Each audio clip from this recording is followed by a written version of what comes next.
Hey everybody, my name is Robert Pardi and I've been asked to leave this video about my caregiving journey. And I know I'm smiling, and it's because despite the fact my wife is no longer here, every time I talk or think about her, I smile.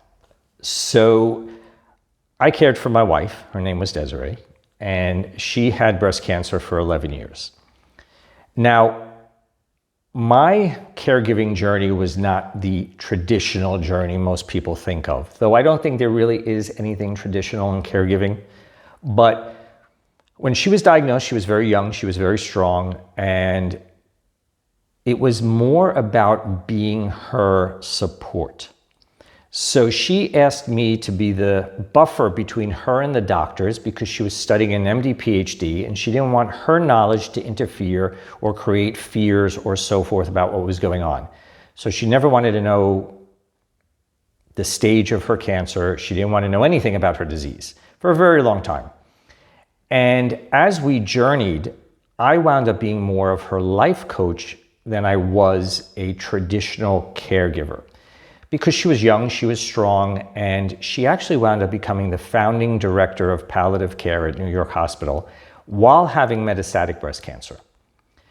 Then, of course, as we got late into her disease, I took on more of the traditional caregiver role of medicines and injections and vomiting and cleaning and all those other things, as well as carrying her in my arms up and down the stairs sometimes, or a million different things.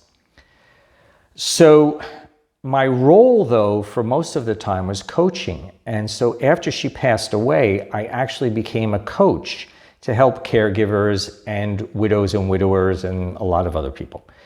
So I'm an ex-finance guy, so I wasn't a coach, but then I studied coaching.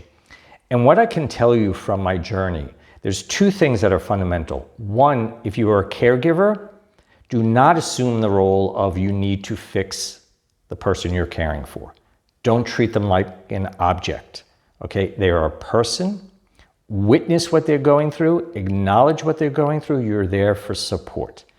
Number two is don't burn yourself out. What do I mean by that? I mean, we have this idea that our best always has to be 100%.